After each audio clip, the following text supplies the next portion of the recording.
Well, I mentioned some of the live events that 1FM is bringing you this summer. There's the Monsters of Rock show we just heard about from Tommy Vance. There's Elton John in Barcelona, Bryan Adams from Glasgow.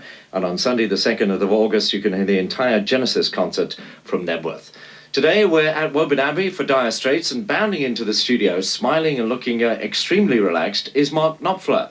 Mark, I would have thought at this stage you'd be looking a bit nervous and uptight.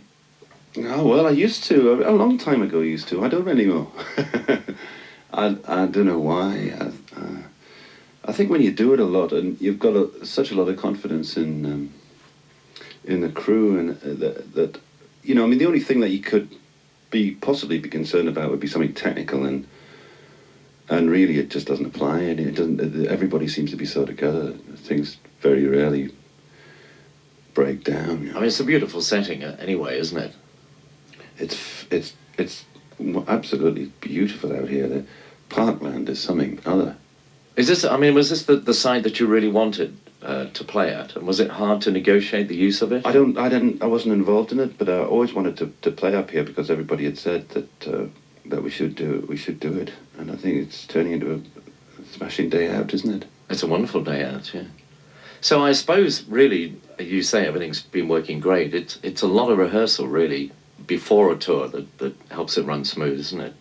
You're locked away in Bray Studios somewhere for yeah, for but I think that's the best way of doing it, rather than, because it's tiring on the road to call rehearsals and to sound check and all the rest of it. The last tour we sound checked a lot in the afternoons, and we've stopped that because it's the best time to really start playing is when you're in front of a crowd.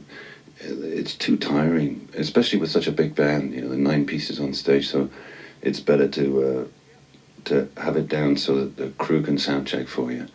Do you ever get a little bit frightened about the sort of vastness of it all, you know? I mean, we hear things like £100,000 a day just to keep the whole thing on the road.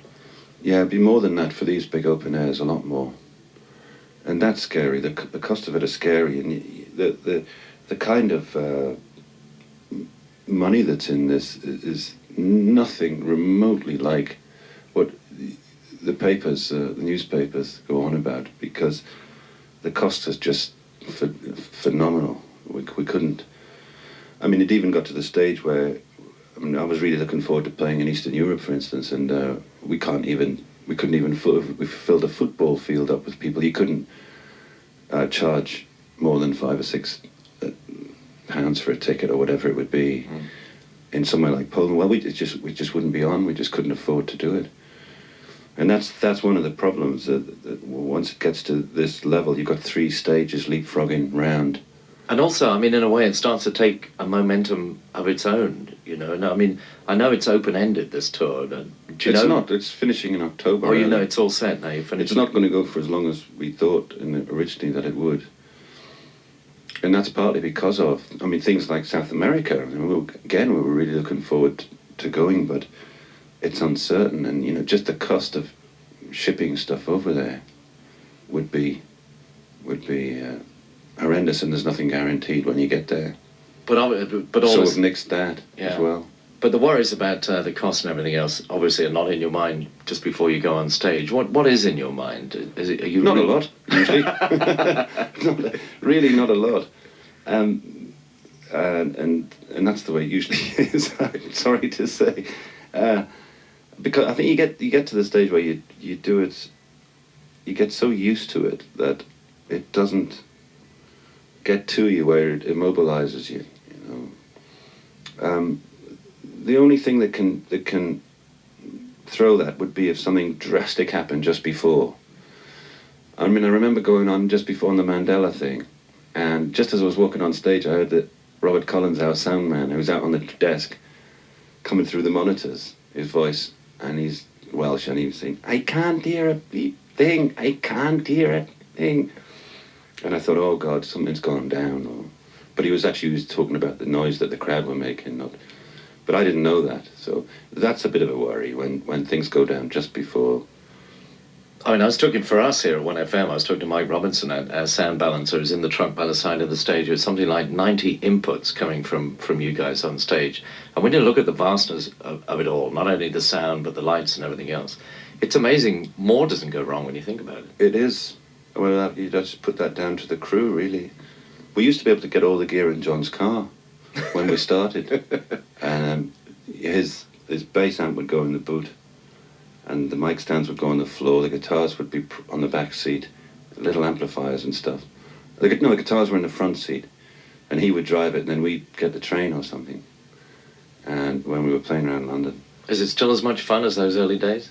Oh, Is it's it a lot different? more. I mean, Yeah. it's very hard a lot of those times, even when you're packing places out, because then you used to have to hire PA systems. Well, you still do at this level, but some of the clubs now have got their own PAs, so you can go to a Mean Fiddler or something like that, and you can do, and they have, house systems, so that you can make a living. I mean, Brendan, from the Hillbillies, Brendan Croker there, he's been out doing clubs in Europe by himself.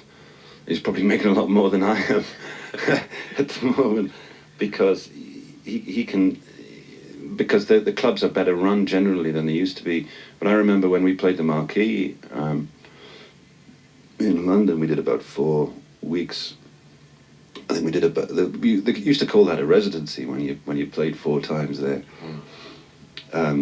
I remember we packed the place out. There must have been 800, 1,000 people in, and then they paid us 110 quid for the show. The nice thing was, though, but the PA cost 105, so we bought a beer with the other fiver, and that was actually doing well. That was when people were queuing down the street to see you. When all this is over and you've had a good rest, might you be on stage? Because I heard perhaps you've got thoughts of maybe a nice gutsy R&B band as a change for the Hillbillies, and you and Brenda might go out and do something. Well, there are a whole lot of alternatives, and I just don't know which year it's going to be. It probably won't be for 2 or 3, because I want to have a rest and finish a lot of things that I've been writing. So it's hard to know when we could put something like that together. But I would like to obviously get back and do some more work with Brendan. Yeah. Mm.